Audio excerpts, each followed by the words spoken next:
आगे बढ़ने से पहले चैनल को सब्सक्राइब तो ज़रूर करें। अबू बकर, मोहम्मद झूठ नहीं बोलते। वास्तव में आप जो कुछ कह रहे हैं बिल्कुल सच कह रहे हैं। मुतैम, मोहम्मद ज़रा बैतुल मुक़द्दस का नक्शा तो बयान करो। अबू बकर रज़ियल्लाहु समझ गए कि मुतैम आपको बेबस करना चाहता है, इसलिए उनकी इच्छा हुई कि आप बयान कर दें ताकि आपका सच्चा होना साबित हो जाए। उन्होंने आपसे अर्ज़ किया, अल्लाह के रसूल बयान कर दीजिए, मैं तो बैतुल मुक़द्दस देख चुका हूँ। आप बेझिझक वहाँ का नक्शा बयान करने लगे।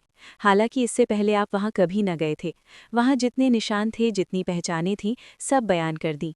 आप बयान कर रहे थे और लोग चुपचाप ताज्जुब और हैरत के साथ गुमसुम सुन रहे थे। लेकिन अभी बात खत्म भी न हुई थी कि उनकी हठधर्मी फिर जाग उठी। शक्की अंदाज में सिर हिलाते हुए बोले, किसी ने तुम्हें ये सब बता दिया है, कोई और खुला सबूत लाओ। आप सल्लल्लाहु अलैहि वसल्लम रास्ते में जिन जिन चीज़ों के पास से गुजरे थे, उनको बयान करते हुए आप सल्लल्लाहु अलैहि वसल्लम ने फरमाया कि फ़ला फ़ला काफ़िलों से मेरी मुलाकात हुई, उन बस्तियों से मैं गुजरा, ये ऊँटनियाँ मैंने देखीं, इतने काफ़िले जल्द ही पहुँचने वाले हैं और इतने अभी कुछ फासले पर हैं। फिर उन काफ़िलों के साथ ये सामान हैं और उनके जानवर ऐसे ऐसे हैं। मुशरिक, तुम्हारी बातों पर हम ऐसे कैसे यकीन कर लें? ज़रा ठहरो, काफ़िलों को आ जाने दो, उनसे भी पूछ लें कि उस रात कहाँ थे और जो जो निशानियां तुम बता रहे हो उनकी जांच भी कर लें। अबू बकर रज़ियल्लाहु बोल उठे, अल्लाह के रसूल आपने सच फरमाया। आप सल्लल्लाहु अलैहि वसल्लम ने सिर झुका लिया। कुछ देर इसी हालत में रहे, फिर सिर उठाया और अबू बकर रज़ियल्लाहु की ओर देखते हुए फरमाया, अल्लाह ने तुमको सिद्दीक की उपाधि प्रदान की। सभा खत्म हो गई, लोग इधर उधर फैल गए, लेकिन आप जहां देखिए यही चर्चा थी, जिधर देखिए इसी का जिक्र था। जहां दो आदमी जमा होते इसी तरह की बातें करते। क्या ये घटना सही है? क्या ये बात अकल में आती है? क्या इतनी देर में इतनी दूरी की सैर मुमकिन है? क्या पता मोहम्मद ने झूठ का पुल बांधा हो।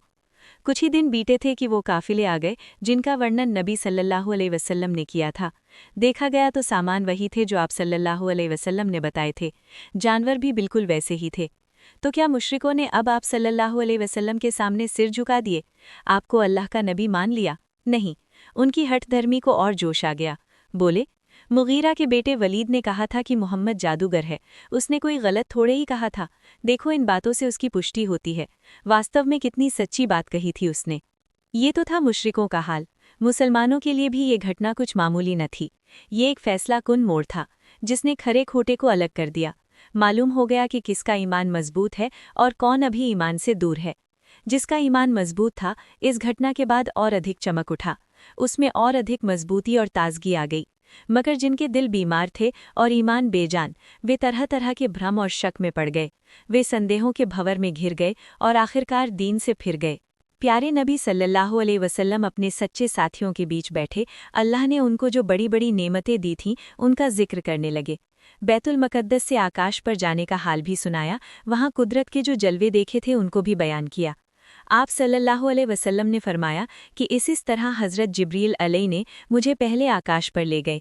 वहाँ इंसानों के बाप हज़रत आदम अलैहि मिले। उनका हाल ये था कि दाईं ओर देखते तो खिल उठते और हंसने लगते, और बाईं ओर देखते तो मारे गम के आंसू भर लाते, क्योंकि दाईं ओर उनकी नेक औलाद के कर्म थे और बाईं ओर बुरी औलाद के। हज़रत आदम अलैहि ने आप सल्लल्लाहु अलैहि वसल्लम को देखा तो बोले, तुम्हारा आना मुबारक, ए नेक नबी, ए नेक बेटे। आप सल्लल्लाहु अलैहि वसल्लम ने पूछा, जिब्रील ये कौन है? उन्होंने जवाब दिया, ये आदम अलैहि हैं, सारे इंसानों के बाप। फिर जिब्रील अलैहि आप सल्लल्लाहु अलैहि वसल्लम को दूसरे आकाश पर ले गए, फिर तीसरे पर, इसी तरह आगे बढ़ते गए। आप जिस नबी के पास से गुजरते ये मनमोहक शब्द कानों में गूंजते, तुम्हारा आना मुबारक, ए नेक नबी, ए नेक भाई। इसी तरह आप सल्लल्लाहु अलैहि वसल्लम 7वें आकाश पर पहुंच गए। वहां हज़रत इब्राहीम अलैहि मिले। देखते ही बोले, तुम्हारा आना मुबारक, ए नेक नबी, ए नेक बेटे। आप आगे बढ़े और आगे बढ़े और बढ़ते ही गए। रास्ते में सौंदर्य के रूप भी देखे और प्रकोप के दृश्य भी। हजारों फरिश्ते भी नजर आए जो सजदे में पड़े हुए रब का गुणगान कर रहे थे। बढ़ते बढ़ते आप सल्लल्लाहु अलैहि वसल्लम अल्लाह के सिंहासन के करीब पहुंच गए।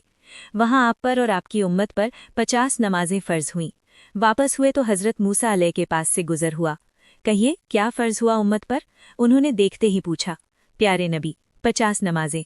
मूसा अलैहि, लौट कर जाइए और रब से कमी की दरख्वास्त कीजिए। आप सल्लल्लाहु अलैहि वसल्लम वापस गए और कमी की दरख्वास्त की। अल्लाह ने दरख्वास्त कबूल कर ली और कुछ नमाजें फिर कम कर दी।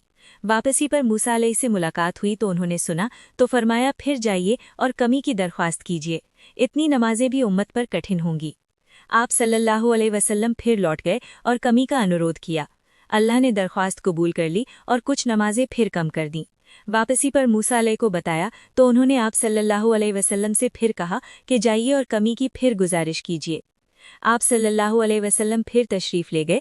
अल्लाह ने इस बार 5 नमाजें कर दी और फरमाया, ये 5 नमाजें हैं लेकिन सवाब इनका 50 ही का है। मेरे फैसले बदला नहीं करते। पूरी रात बीत गई और आप सल्लल्लाहु अलैहि वसल्लम के प्यारे साथी बैठे रहे। आपने आकाश पर जो जो दृश्य देखे थे, खुदा की कुदरत के जो जलवे नजर आए थे, उन्हें आप पूरी दिलचस्पी के साथ सुना रहे थे, साथ ही मज़े ले लेकर सुन रहे थे। आपने जन्नत में जो कुछ देखा वो भी बयान किया और नेक साथियों को खुशखबरी भी दी कि जन्नत में ये नेमतें तुम्हारा इंतजार कर रही हैं। लेकिन जो दीन से फिर गए उनका क्या हुआ? उनके बारे में खुद अल्लाह ने फरमाया, और जो कुछ हमने तुम्हें दिखाया है उसे तो बस उन लोगों के लिए एक आजमाइश बना दिया है। कुरान 17:60।